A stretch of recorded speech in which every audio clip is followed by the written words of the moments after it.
apropian de terrenos de gente trabajadora y que en definitiva, terminan como en este caso en la 1114 siendo controlados, incluso los propios vecinos lo reconocían, por grupos narcos. Y alguien que suele denunciar esto, y hay que reconocerle el enorme valor que tiene, porque no todos se animan a presentarse en la justicia con nombre y apellido, y a ir al frente como lo hace Gustavo Vera. Me parece que es un hombre que vale la pena que nos cuente algunos detalles para conocer un poco mejor, digamos, este entramado del narcotráfico en la 1114, que también tiene vinculaciones con otros sectores de la ciudad, según él ha seguido hasta acá. ¿Es así, Gustavo? ¿Cómo estás? Buenas tardes. Hola, ¿cómo están? Buenas tardes. Bueno, te preguntaba en primer lugar, contame algunos detalles de esa denuncia que revela, que ayer mostramos en la tele, pero revela la apropiación por parte de sectores narcoperuanos de ese lugar de tanta población en el medio de la ciudad de Buenos Aires, ¿no? Del sur de la ciudad, concretamente.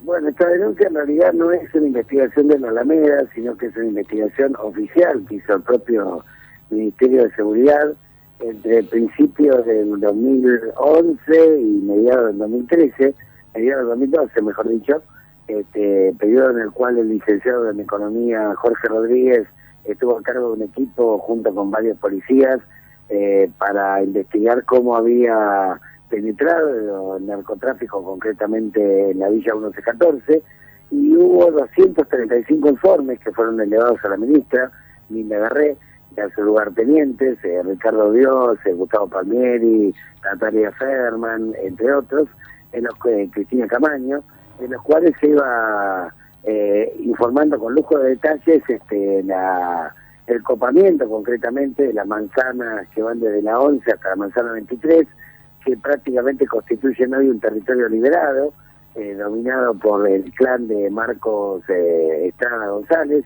y sus hermanos y su señora y su suegra, concretamente, asociados con ex paramilitares de Perú, con policías y militares que fueron exonerados de la Fuerza de Seguridad Peruana, y que hoy controlan ese territorio con más de 300 hombres armados y tienen alrededor de 10 cocinas de elaboración de clorhidrato de cocaína.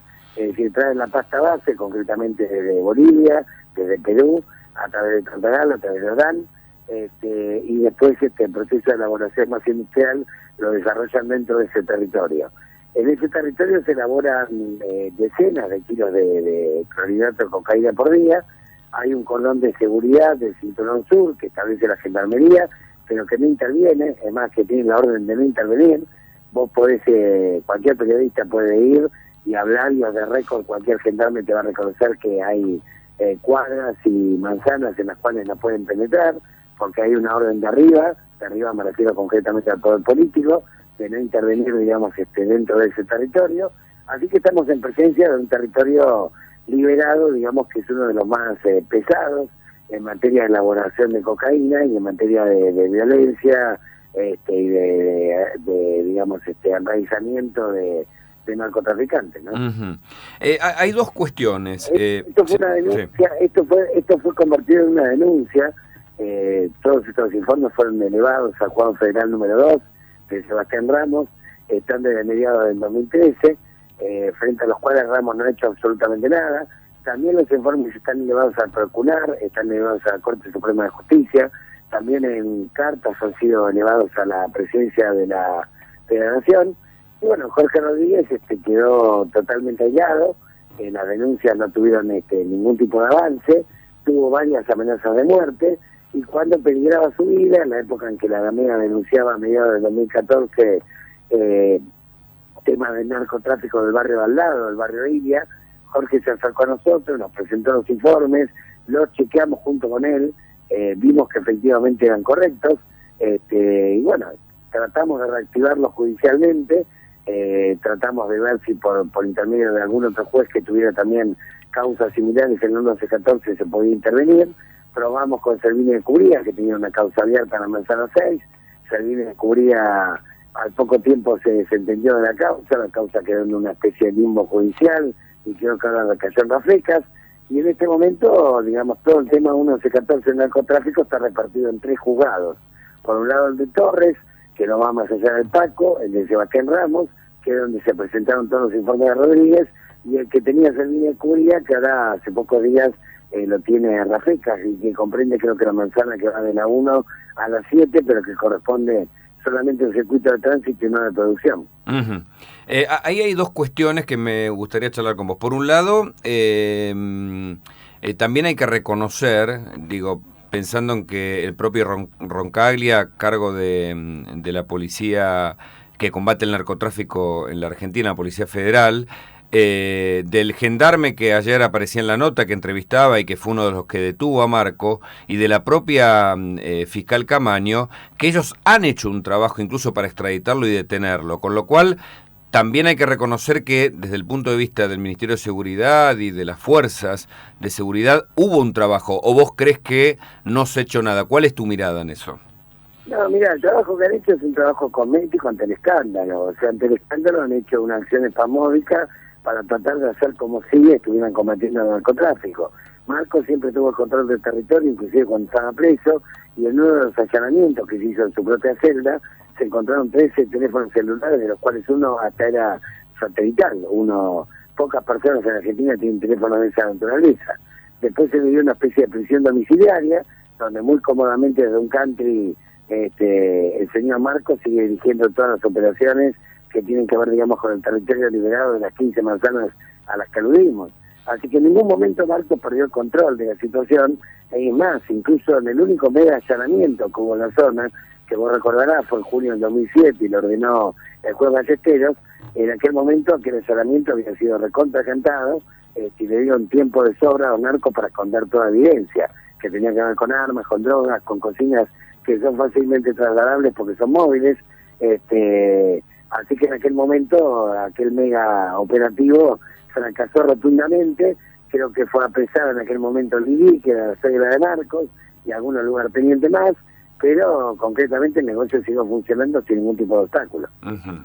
Y la otra cuestión es el rol de Jorge Rodríguez. Obviamente desde las fuerzas oficiales desestiman el valor y su rol como investigador. Coinciden casi todos y muchas fuentes importantes, incluso vinculadas con la justicia, consideran que él era un informante formal, que incluso presentó muchas denuncias que tuvieron resultados judiciales, otras que fueron desestimadas, pero sin duda hay un costado tal vez polémico o no en él. Y ahí te pregunto, digamos, ustedes y vos particularmente, Gustavo, ¿respaldás todo lo que él hizo o también lo chequeás por tu cuenta? No, nosotros chequeamos por nuestra cuenta, obviamente a lo largo de casi 6 meses, a Jorge Rodríguez. Jorge Rodríguez trabajó muchos años con Madre de Niña Fundadora, lo conoce Nora Cortiña, lo conoce Miriam Lewin, es una persona que estuvo en su momento cuando era joven en el PRT, que después estuvo en el exilio, que su novia fue torturada y asesinada por los vuelos de la muerte. Todo esto es público, lo hemos chequeado y efectivamente es así.